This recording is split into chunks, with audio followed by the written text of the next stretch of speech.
শুভ সকাল আমার প্রিয় পরিবার। তোমরা সকলেই কেমন আছো?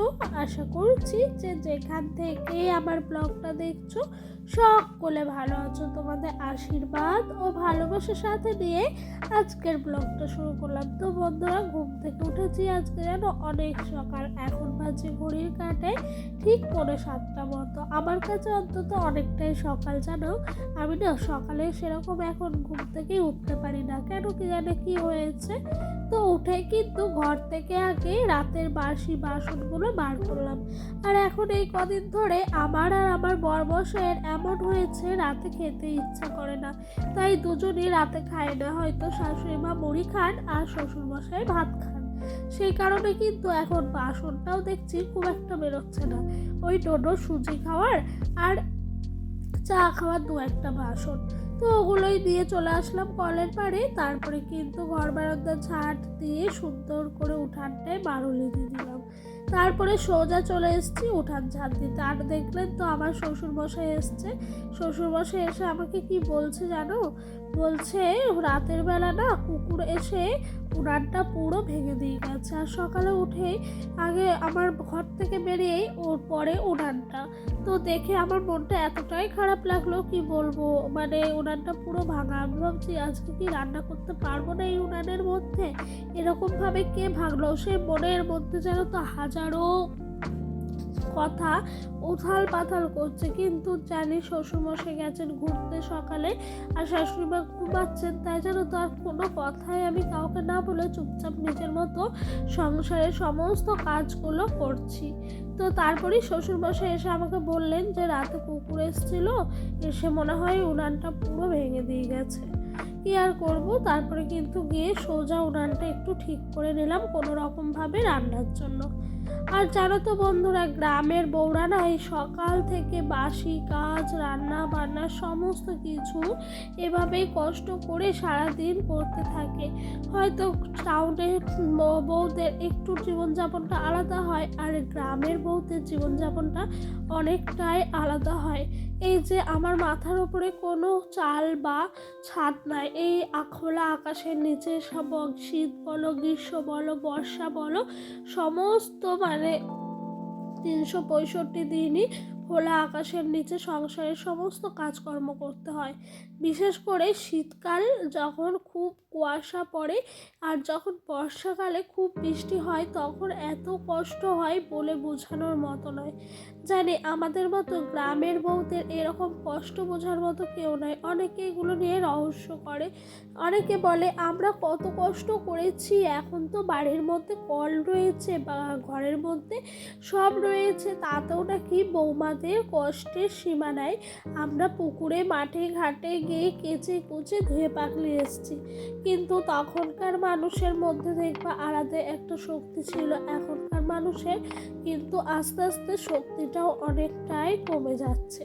আর এসব কথা যখন আমরা শুনি না প্রতিনিয়ত গ্রামের বউরা, তখন সত্যি কথা বলতে চোখ দিয়ে জল ছাড়া আর কিচ্ছু বার হয় না। এমনকি গ্রামের বউদেরকে অনেক কিছু ফেস করতে হয় জানো, যেগুলো টাউনে খুব একটা হয় না আমার মনে হয়। এই ধরো কুয়োটা আমি চাই যে বন্ধ করে দিতে। আমাদের বাড়িতে দুটো জলের লাইন আছে, একটা হলো তোমার পাম্পের জল আর একটা হলো সরকার থেকে দেওয়া সজলধারার জল। কিন্তু আমার বাড়িতে যারা আছেন গার্জিয়ানরা, তারা বলছে এটা নাকি ওনাদের অনেক আগেকার কুয়ো, ওটা যদি ব্যবহার করা বন্ধ করে দিই তাহলে নাকি কুয়োটা নষ্ট হয়ে যাবে, এটা কখনো নষ্ট করা যাবে না।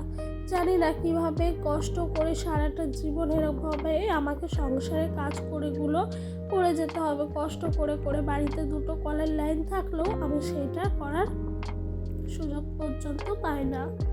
অনেক কথাই বলে ফেললাম নিজের জীবনের। তো কথা বলতে বলতে না এদিক দিয়ে জানো তো আমার বাসনটা ধোয়া হয়ে গেল। তারপরে এদিক দিয়ে চলে আসছি ঘর বারান্দা সমস্তটাই ভালো করে মুছতে। আর ডোডো ঘরে আছে, ও এত বায়না করছে আমি সব কিন্তু শুনতে পাচ্ছি জানো। তো আর কি সমস্ত কাজ সারলাম, সেরে এই বাঁধাকপিগুলোকে একদম চিড়ি করে কেটে আমার মা না বলেছে একটু লবণ মাখিয়ে রাখতে, তাহলে নাকি জলটা বেরিয়ে যায়, বাঁধাকপিটাও অনেকটা মজে যায় আর সুন্দর করে রান্না করা যায়। তাই মায়ের কথা মতো নিজেই একটু ওরকম করে করার চেষ্টা করলাম। আর বাঁধাকপিটা কি হয়েছে জানো, আমার শ্বশুরমশাই তো প্রায় মাঠে যাচ্ছেন, এখন আর বাঁধাকপি খেতে ইচ্ছা করেন না, মানে ভালো লাগে না, কাউকে দিয়েও দিই, নিজেরাও খাই, কোনো রকমের চলে আর কি, মানে ইচ্ছাই করে না। দেখবা যেই জিনিসটা না পায় মানুষে তখনই কিন্তু সেটা খাওয়ার চাহিদাটা মানুষের মধ্যে বাড়ে। এখন জানো ফুলকপি খেতে গিয়ে ইচ্ছা করছে, ফুলকপি কিন্তু এখন পাওয়াই যায় না। আর যখন শ্বশুরমশাই আনতেন তখন একে ওকে দিয়েও কিন্তু আমাদের দিন যেত না। তাই আর কি করবো, এরকমভাবেই চলতে থাকছে। তো ঘরে সেরকম সবজি বলতে কিছুই নাই, ওই মাঠ ঘাট থেকে আনা যেসব সবজিগুলো সেগুলোই রান্না করছি। আর আমার বড়মশাইয়ের এখন সেভাবে কাজকর্ম নাই, তাই জানো তো যা হচ্ছে নিরামিষ আমিষ এই দিয়েই চালিয়ে দেওয়া হচ্ছে। তো আর কি করব, মানুষের সবসময় তো আর ভালো সময় যায় না, আর সবসময় খারাপ সময় যায় না। আমি ভাবি খারাপ সময়ের পর অত্যন্ত একটা ভালো সময় আসে মানুষের জীবনে। আর বললাম না তোমাদের উনানটা ভেঙে গেছে, দেখতে পেরেছো, উনানটার কোনো রকমে ঠিক করে রান্নাটা সেরেছি, আর দেখে মনে হচ্ছে উনানটার মধ্যে ভূমিকম্প হয়েছে, এরকমটা লাগছে। রান্না করতে করতে এক এক সময় এত ভয় লাগছে যে উনানটা কখন না ছেড়ে চলে যায়, কিন্তু না, ভগবান আছেন বলেই পুরো রান্নাটা আমি শেষ করেছি, তাও কিন্তু কিছু হয়নি।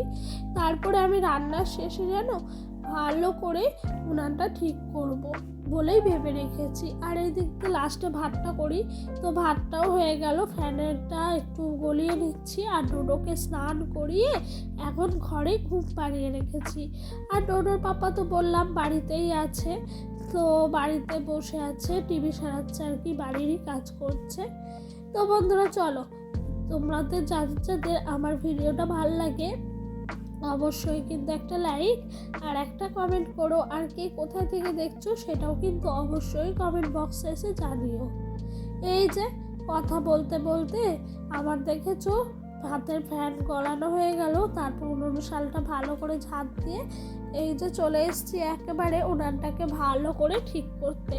আর মেয়েরা সত্যি কথাই কাঁদার মতো জানো, আমি না বিয়ের আগে উনান ঠিক করা কী জিনিস, উনান কী জিনিস জানতামই না, কিন্তু বিয়ের পর আমি না কখনো উনান ঠিক করাও দেখিনি, কিছু করিও নি, আপনি নিজে নিজেই যেন সমস্ত কিছু শিখে গেছি এই রান্না বান্না। কিন্তু হ্যাঁ জানো, আমি না বিয়ের পর এই উনান ধরাতে পারতাম না, তখন আমার বর আমাকে খুব হেল্প করতো, ও আসতো, এসে দেখিয়ে দিত কিভাবে ধরাতে হয়, কখনো কখনো ওই উনানটা ধরিয়ে দিয়ে যেত রান্নাটা করার জন্য। সত্যি এরকম একটা হাজব্যান্ড পাশে থাকলে না প্রত্যেকটা মেয়েরই আর কিছু লাগে না। তো কথা বলতে বলতে আমার কিন্তু উনানটা ঠিক করা হয়ে গেল, আর উনানের পাশে না একটু জল দিয়ে ভালো করে তোমার লেপে দিচ্ছিলাম, তো ওইটা দিয়ে আর হচ্ছিল না নেতাটা দিয়ে আর কি, আমি তাই হাতে করে একটু দলা দিয়ে সুন্দর করে উনানটা একটু লেপে নিলাম। তো বন্ধুরা ভিডিওটা না এখানেই শেষ করছি, যদি তোমাদের ভালো লাগে আবারও বলছি অবশ্যই একটা লাইক আর একটা কমেন্ট করো, আর যদি ভিডিওটা আরও ভালো লেগে থাকে চ্যানেলটি সাবস্ক্রাইব করে পাশে থাকা বেল বাটনটা অন করে দিও। তো ভাই সবাই